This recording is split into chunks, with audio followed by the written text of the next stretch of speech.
Okay, hello everyone, and welcome to the breakout session on building electrification and efficiency. And thank you for taking the time to learn about this important part of our climate agenda. I'm Tony Sirna. I'm Citizens Climate Lobby's Vice President of Organizational Strategy. And before I introduce our guest speaker, I want to introduce myself and our organization. Like many people, working on climate change has always been rooted in my care for others and a desire for justice. Right out of college, I dedicated my life to this cause, working for 18 years in a small community to demonstrate a sustainable lifestyle. But as the climate problem remained unsolved, I started looking for ways to have a broader impact, and that's when I started volunteering with CCL 8 years ago. By connecting with a small but growing group of organized and dedicated people, I was able to leverage my energy on a much larger stage. As we've grown, it's become clear that we've been an effective force, both in Congress and on the international stage. I'm proud to serve our volunteers as part of the CCL staff, supporting you all in the work to build political will for climate solutions.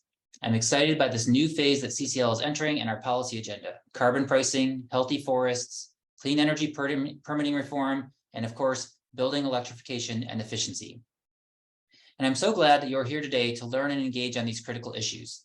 For this session, we will be leaving time for questions at the end and after the presentation and a brief discussion with our speaker. I encourage you to start putting questions in the chat during that discussion, and our staff will collect those and we'll make time to answer as many as we can. So it's my great pleasure to introduce you to our guest speaker, Ari Matusiak. Ari is the co-founder and CEO of Rewiring America, the market-leading organization focused on electrifying everything in our homes, businesses, and communities. We are so excited to be collaborating with Rewiring America in this work of promoting building electrification and efficiency. They are clearly so good at what they are doing, and so I thank Ari for all his work to create and nurture that organization. Before his work at Rewiring America, Ari served in the Obama White House as Special Assistant to the President and Director of Private Sector Engagement, where he focused on economic policy related to jobs and competitiveness and oversaw the administration's relationship with the private sector. Ari was also Chief Strategy Officer at Renovate America, which was the largest residential renewable energy and financing platform in the US and the largest green bond platform in the world, financing $3.5 billion of investments over 150,000 homes. And I don't want to leave out that Ari is proudly from Wisconsin and a big fan of the Green Bay Packers, but alas, all questions about football are considered outside the scope of this session. So welcome and thank you, Ari, for being with us, and I can't wait to hear what you have for our volunteers today. Well, thank you, Tony. It's so great to be here, and thank you to CCL for your incredible leadership and all of your work. Given the way the season is going, I'm really glad not to have to talk about football and instead be able to talk about electrification. So, because it's become a more controversial topic on the home front. Tony, can you see my slides? Yep, they look great. Okay, great. So I'm going to tick through a few slides. Obviously, I wish we were all together in person and able to do this in a more intimate setting, but it's wonderful to be able to gather everybody together in this way. So I'm going to tick through a few slides, and then, as Tony said, happy to answer questions that folks have. And obviously, really looking forward for ways to engage you all in this work even more than you already are. So let's dive in. So Rewiring America is really based in what we think of as an electrifying story of economic renewal and community infrastructure. We think about a new climate future where there is the combination of actions resulting in lower energy costs, healthier homes, and climate benefit for all. We were founded in the summer of 2020 with a pretty simple idea, straightforward, easy to accomplish, that we need to electrify everything in the economy. And the reason for that is a climate reason, first and foremost, one that this audience in particular is very familiar with, but that I'll go through, but also really about economic renewal and tying the work of climate change to the day-to-day lives of people's families, their households, and their communities. So first, let's talk a little bit about how we got here. In the 1970s, some of you may remember, we had an energy crisis, and that spawned the first Sankey diagram, a flow diagram by the US government to map where the energy was coming from and where it was going. The idea behind that Sankey diagram was to ensure that signs like this on gas stations did not occur, meaning to say that there was a sufficient amount of energy to support the demand in the economy.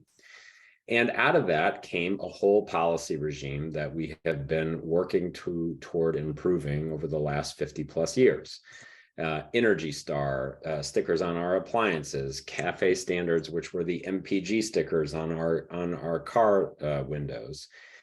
And the idea that over time, year over year, sort of policy window over policy window, these efficiency standards would be improved. And the underlying machines would need to use less power, less energy in order to deliver the same standard of performance.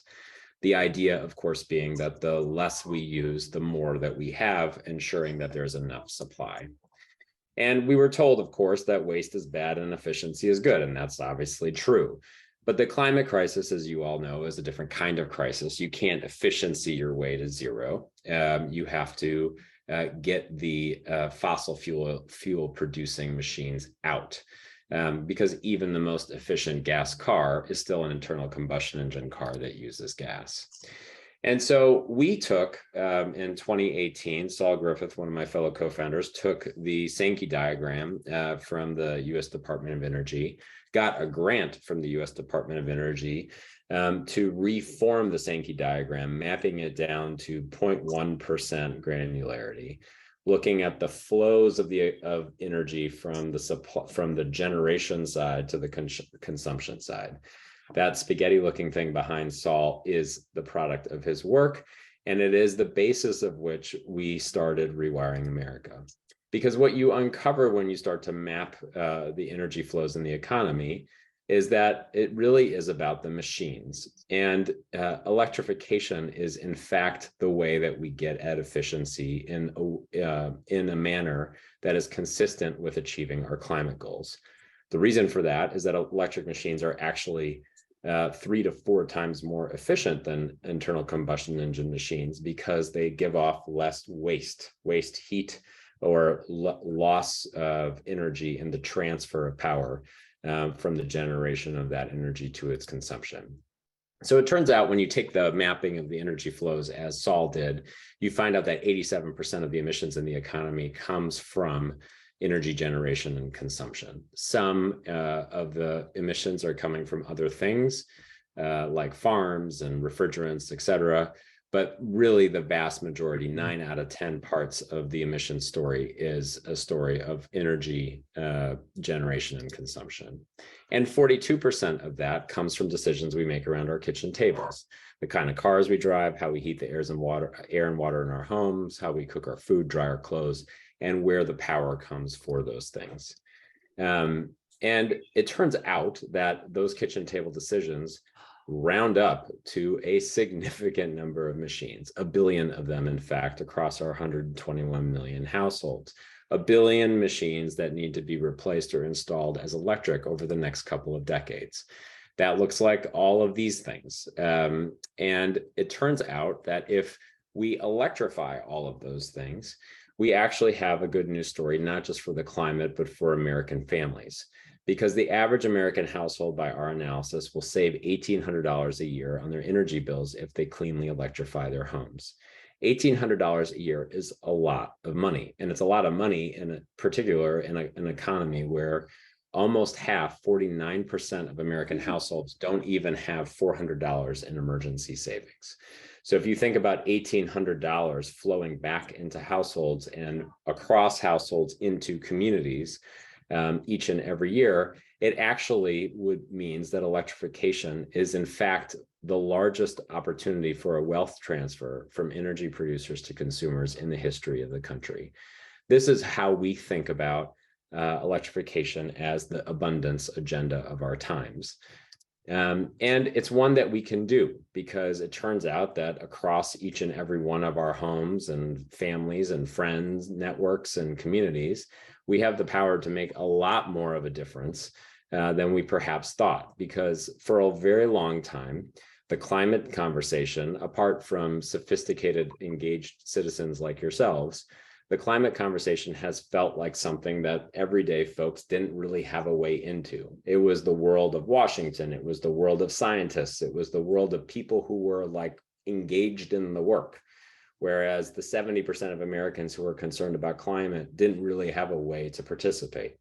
Well, electrification is in fact the most participatory strategy for doing the most amount we can in emissions reduction that you can imagine. And so we already know how to produce clean electricity. It's affordable, it's abundant. This is not a thing that needs to be invented. And that's also part of the story of electrification, is that we're not waiting for some breakthrough technology here to save us from ourselves. All of the technology already exists. So what we need to do is jumpstart the transformation of the economy from a fossil fuel one to an efficient electric one. And that's why we spent a lot of time over the last year and a half working on the shaping of what is now called the Inflation Reduction Act and the policies that are inside it, in order to jumpstart the electrification movement by bringing down the costs of these machines for everyday Americans and their families. Because effectively what the Inflation Reduction Act has done is given every American household an electric bank account that has thousands of dollars in it to help facilitate the transformation of from their fossil fuel baseline to an efficient electric one. But the trick is we need to make sure that Americans know that they have this money and that they can access it. And so we think about spreading the word about household uptake and the availability of the electric bank account as effectively summing up to the electric potential of the country. And this is an opportunity for us to meet our electric potential. And that's where you all come in. Because the thing that I want to say about this is that the Inflation Reduction Act, if you read the reporting, you'll see that many reports will say, well, it's $370 billion in the largest climate bill in the history of the country, really the largest climate action in the history of the world by some measures. Of that $370 billion, about $100 billion of that is for residential electrification by our count. But here's the thing about the Inflation Reduction Act. Most of the policies that are inside of it are not capped, which means that the Congressional Budget Office projection is just that. It's based on what they see as the uptake of the policies over the 10-year window. It could be that we underperform the Inflation Reduction Act projections and spend less than that amount of money.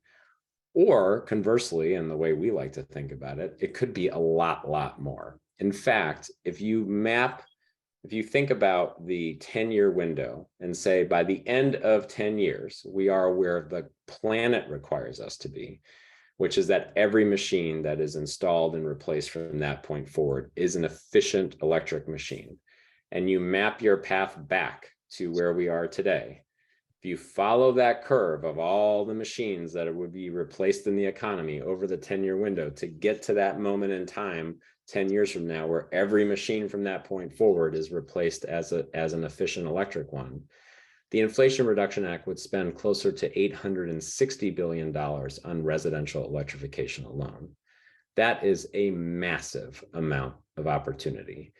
And it all comes down to whether American households and communities know that they can access these dollars, know how to put them to use, and take advantage of them so that they don't lose the opportunity, because when a water heater went out in their home, they replaced it with another fossil fuel water heater.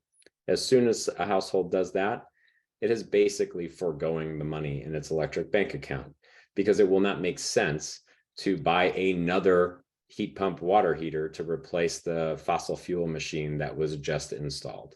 Because it turns out that these machines last for a very long time, 15 years, 20 years at a clip.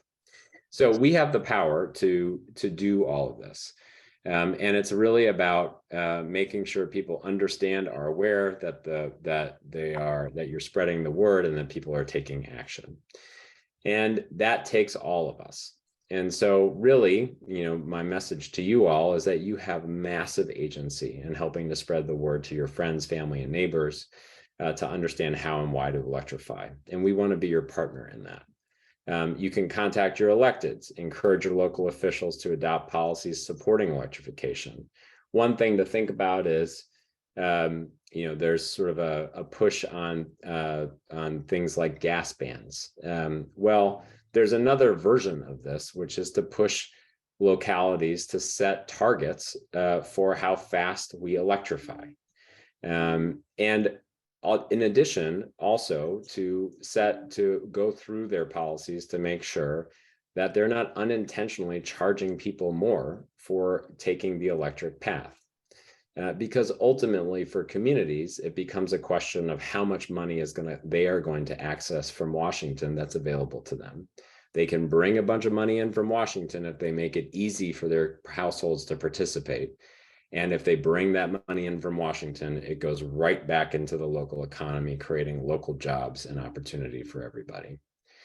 So you can also contract your local contractors and let them know that you want to go electric, because part of this is making contractors needing to hear the word from potential customers that that's what the market wants. 85% of contractors do less than $1 million a year of sales and business. So they are small businesses. And if you tell someone who's a small business owner that they should totally change their business model because something great is just around the corner, they might say, I'll wait until we've already gone around the corner. But if they start hearing from people in the community who say to them, I'm really interested in that heat pump. Do you sell heat pumps?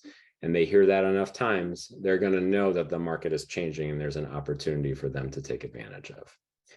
The other thing to say is that electrification is not just about households, it's a community enterprise. And one of the great locales for electrification in the community are our schools. And we've created a whole campaign around rewiring schools and toolkits for how local residents, citizens, parents, teachers, students can move their school boards and districts forward on electrifying schools. This is actually where a lot of emissions are. And what's great about this is that if a school is considering electrifying, it creates a community conversation about the machines, because it turns out that the machines that a school would use are the same kinds of machines that a household would use. Heat pumps are going to heat schools, and that creates an opportunity to have a conversation at home about how we could have a heat pump heating our home as well. You all are just climate leaders in your communities and nationally, and you can be the example by electrifying your own life and learn by doing. And I know, Tony, you had a question about renters versus homeowners, and there's opportunity for renters to participate in this as well. If you think about a rental apartment and pick a place, this is a sort of a case study in Georgia. The rebates are available for a number of things that renting household could get for free. A portable induction burner and oven, an electric clothes dryer, a window unit heat pump. All of these things are eligible to be covered by the rebates, and they are portable for the buyer, i.e. a renter. But it's also an opportunity to have a conversation with the landlord, because the landlord can take advantage of these rebates and benefits and effectively invest in their property, increasing the asset value. And so that is a way to have a conversation with a landlord as well. So in terms of your steps, you can use our calculator that we created to calculate how much you are eligible for through the Inflation Reduction Act. You can use our guide to help you plan how you might go electric in your home. And you can use our sort of deep dive tools that we have to help you think about actually plotting out the buying of the machines and doing the retrofitting in your home. So let's just close by talking a little bit about what you can talk about when you talk about electrification. Well, people care about climate, but they act based on cost and health. So you can emphasize the things that will improve people's quality of life, save them money, and make their homes healthier. We talk a lot about electrification in the context of savings, that $1,800 number I mentioned. But it also turns out that electrification is really, really good for improving someone's quality of life and health benefits in the home. We want you to be this person, to be an electric enthusiast who talks a lot about heat pumps and induction stoves and everything in between.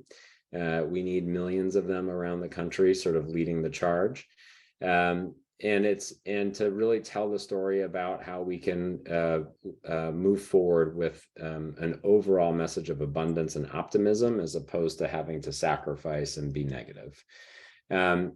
Electrification creates thousands of good paying jobs that can't be automated or offshored.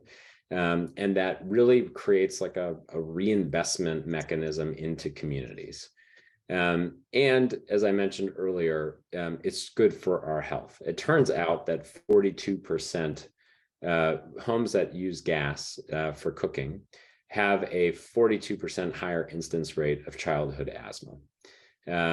The stories of benzene leakage through gas stoves and other harmful gases are being covered much more in the press now, thanks to work of a bunch of colleagues of ours. And it's also true that the air pollution that comes from burning fossil fuels leads itself to premature deaths and to all kinds of health complications. These are things that you know, but they are part of the story of why electrification is that much better. And then the last thing I'll just say is that transitioning to a decarbonized economy by 2050 will save a lot of money, $12 trillion worldwide. And this is a sort of a comment that I'd like to make coming back to the beginning about how electric machines are so much more efficient than fossil fuel machines. If we electrified every machine in the economy that can be electrified, we would triple to quadruple the electricity demand of the US economy. That's a lot. But we would cut in half the amount of energy that we use to power our economy. We would cut in half the amount of energy we use to power our economy while putting all of these dollars back into our communities, which would mean that not only would we remain the #1 economy in the world with the biggest gross domestic product, but we would actually increase the margin of our position in terms of being the #1 economy in the world, because of all of those dollars being reinvested, because we would be running the economy that much more efficiently. So electrification is the right answer when it comes to climate, when it comes to household and community benefit, when it comes to our economic position as a country overall and our competitiveness, and also when it comes to our national security. It turns out that fossil fuels are volatile and subject to people that look a lot like Vladimir Putin.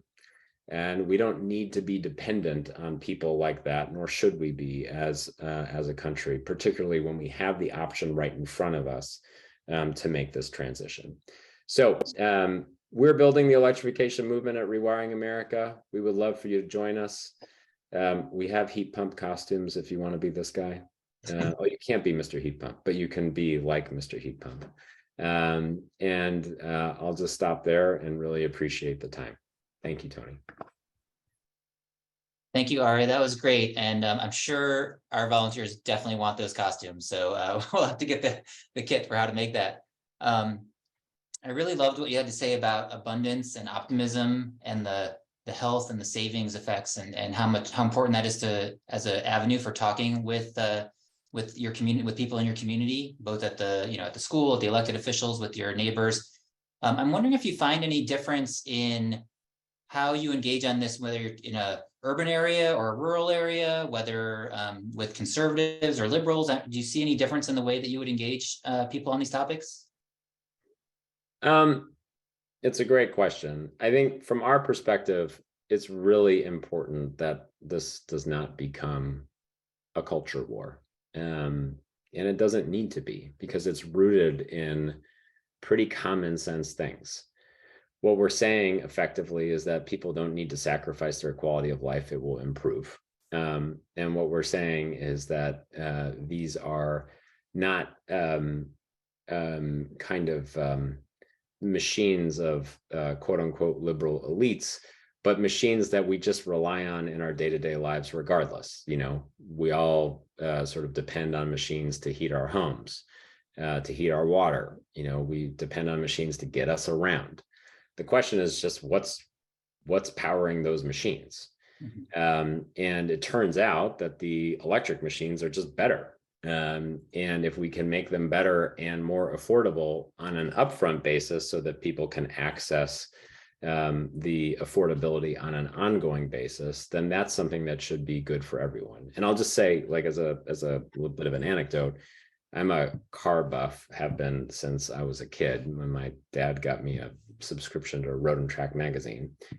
And when you read, these magazines are not comprised of a super liberal readership. And so when you read these kind of like online stories, typically or historically, about like electric cars or whatever, there's a lot of poo-pooing. Yeah. People are not excited. Well, it was very interesting to see the F-150 Lightning get released. Right.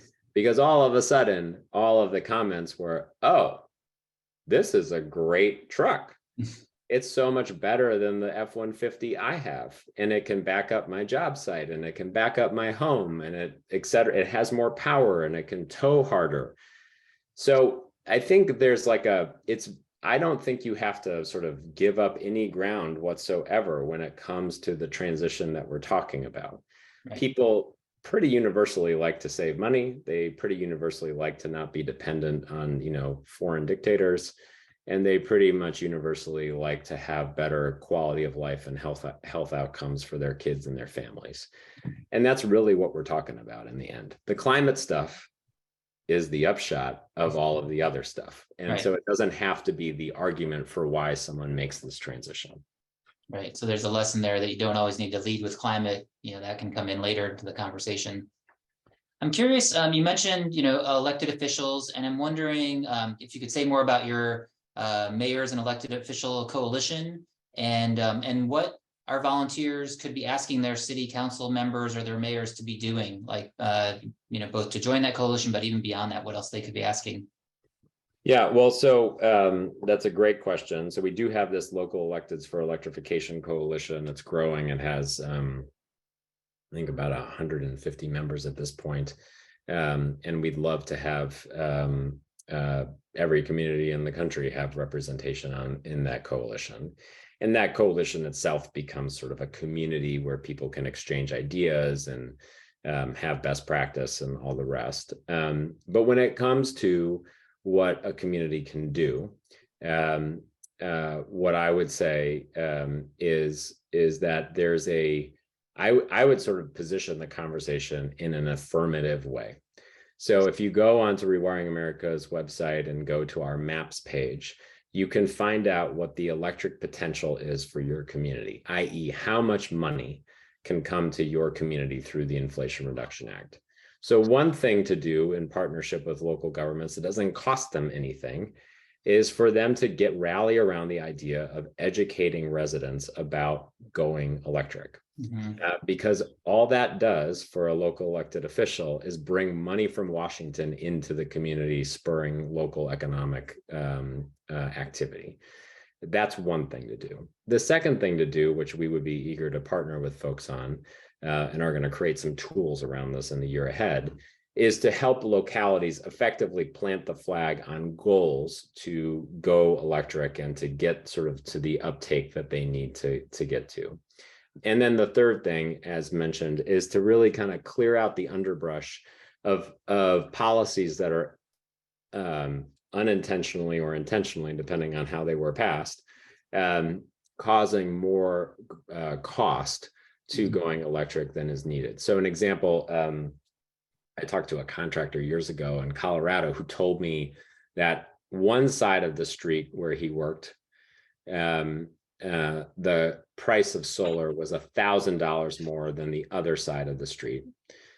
because of the street was a dividing line between two towns, Right. and the towns had different permitting costs associated to residential solar. That's the kind of stuff that we got to get rid of if we're going to facilitate going electric. Right. Great. Thank you. I'm curious. You mentioned that the IRA has all these incentives, and I wonder if you can say, like, when do those kick in? Are they available right away? When, how long do we have to wait before we can start taking advantage of those incentives? For the most part, they're almost all of them are available starting on January 1. Okay. There are, and if you go to Rewiring America and access our savings calculator, you can actually see when the benefits are available based on sort of what you're eligible for. The one program that in particular is going to take a bit longer to implement are the rebates for electric machines that are really focused on low and moderate income households.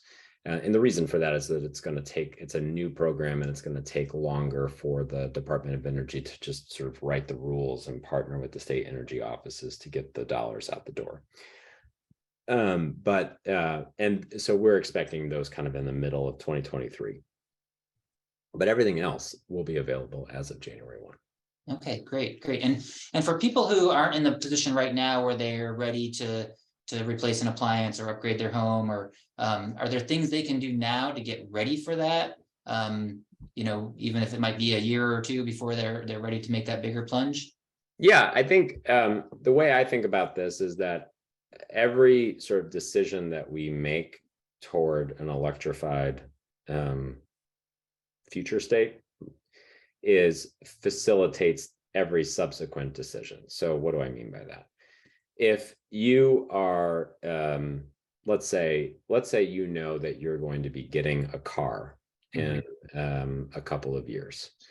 Well, when that time comes, this is sort of like just a way to start thinking about how these things connect. Let's say you live in a home that has a garage, or where you're going to park the car in the driveway or whatnot, and you would be sort of in a position to charge that car at home. Mm-hmm. If that is going to be part of the story for you when you buy that EV, what is probably going to be tied to that is upgrading your breaker box to support that and installing a charger.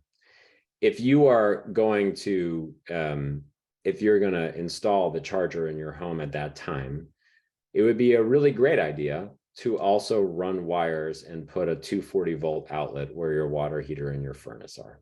Right. Because now, when the time comes to replace the furnace or the water heater, you don't have to have this kind of like crazy conversation with yourself that sounds like, well, we'd love to get the heat pump and not have any more fossil fuels, and we only need to wait 3 weeks for the electrician to come before we can take a hot shower again. I mean, people are not going to do that, right? Realistically.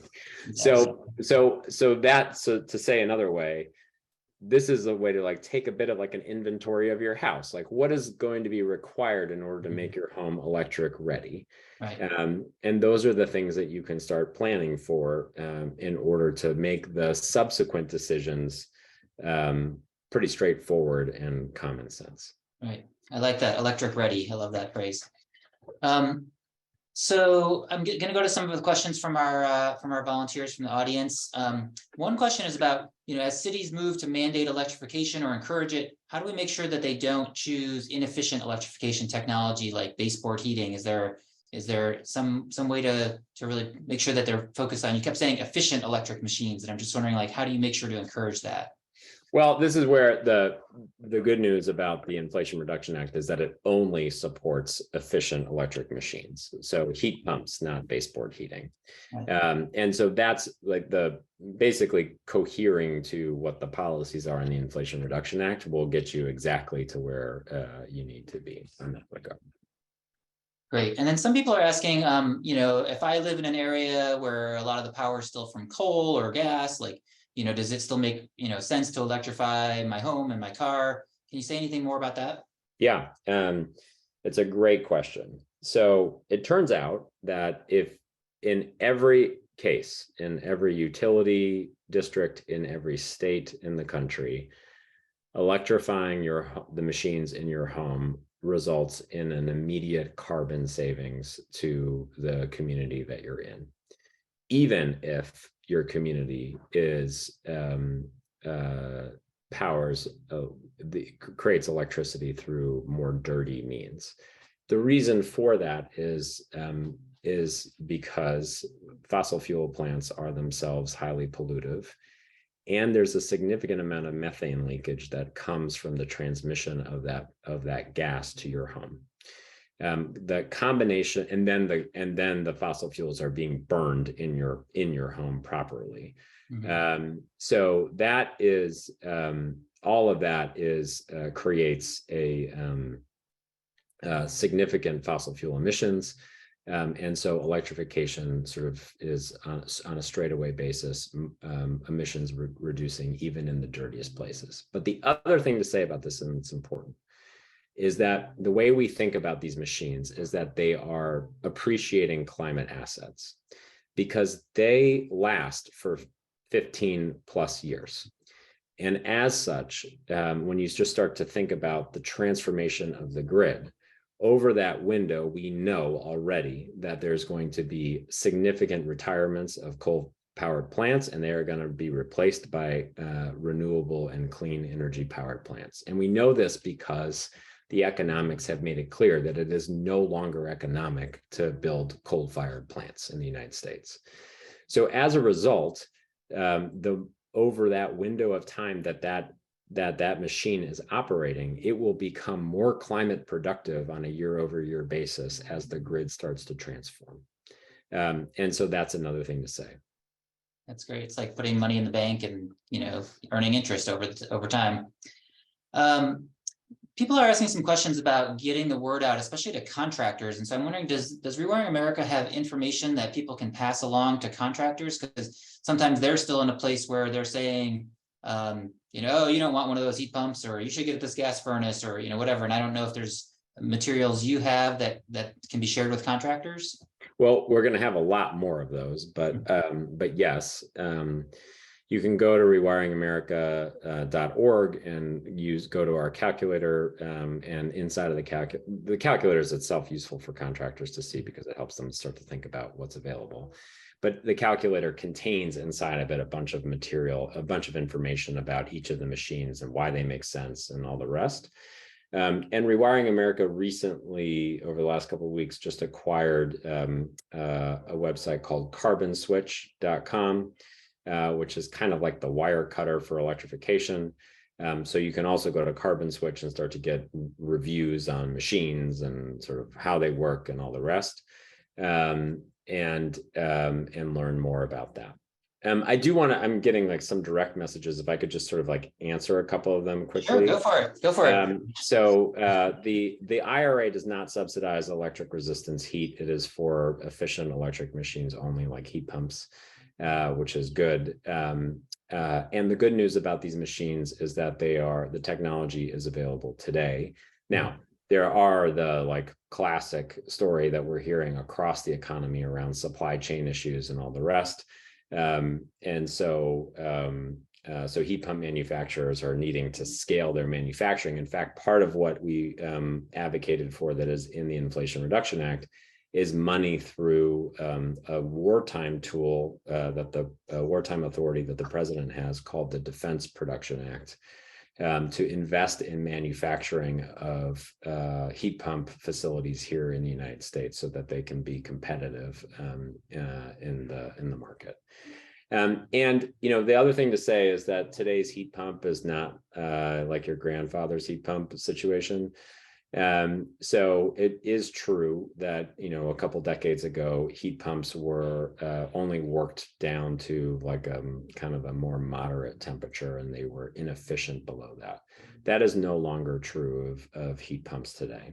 In fact, heat pumps work in every climate in the United States. They work down to negative 20 to 30 degrees Fahrenheit. They are efficient down to those levels. So much so that the state of Maine, for instance, even before the IRA, implemented a whole program to swap out all fuel oil homes with heat pumps in Maine. And last time I checked, Maine gets pretty cold.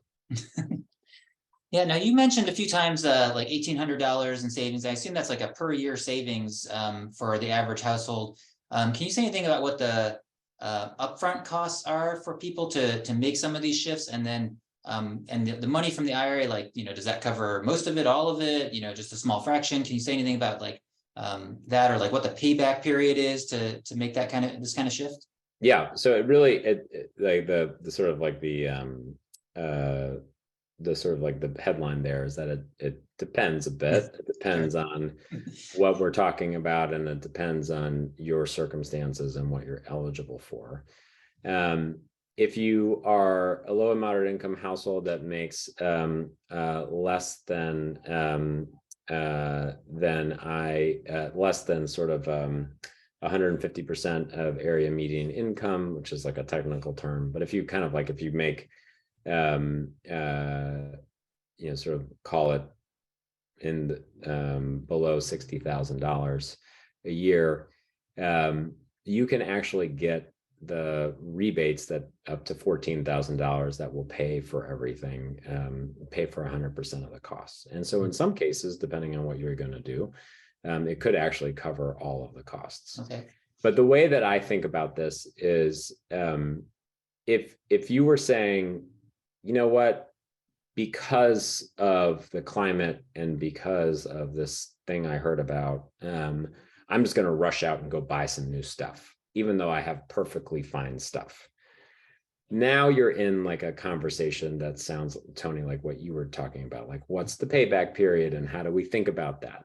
Mm-hmm. But if you're comparing it instead to, I have a water heater, my water heater is going to conk out, and then I'm going to need a new water heater. What water heater am I going to get? The fossil fuel water heater costs this much. The heat pump water heater costs this much. That's what the IRA is really trying to do, is to pull the upfront cost down, the delta of cost between these two machines, like to basically level. Right. So that when the time comes for you to make that decision, you're not actually having to do this kind of payback calculus dynamic. You can do the it makes sense dynamic. Now, it might be the case that there is some difference in the cost, and then you can start to look at the payback periods and whatever else. But our view is that if we do this well and do it right, and that households kind of make a plan that works for them in terms of dealing with these machines as they come, not having to deal with it like in some rush out and get it situation, that it should become a compelling economic proposition for everybody. Great. And one other question in terms of engaging locally, are there allies that we should be working with locally? Are there other organizations? Obviously we want to be working with Rewiring America, as much as we can, but are there other folks we should be looking out for that are engaged on these electrification issues? Well, I guess like there are different different sort of like levels of civic engagement and leadership in different places in the country. We are eager to uncover those who are working on this stuff and to partner with them, and we're eager to partner with all of you to create some of that momentum on the ground. Mm-hmm. And it really is, I think we're at this kind of broader inflection point in terms of the overall conversation, and we have this opportunity to tell a story that is an abundant one, and that positions households and communities to make affirmative steps that are going to help them and the climate both. But it's really that civic momentum is what we need to frankly create. And that's one of the reasons why we're super excited to be talking to all of you. Yeah, thank you.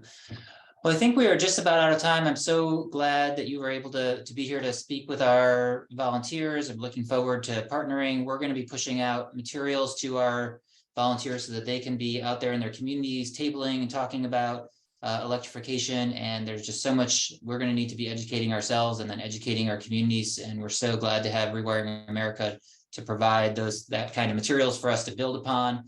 We love your calculator. We're going to be telling millions of people about that. So I look forward to working more with you, and I'm sure our volunteers will have more and more questions, and as you have materials, send them our way, and we'll be getting them out to the right people, whether that's mayors or contractors or landlords or whoever it might be. So I look forward to putting our folks to work in this endeavor.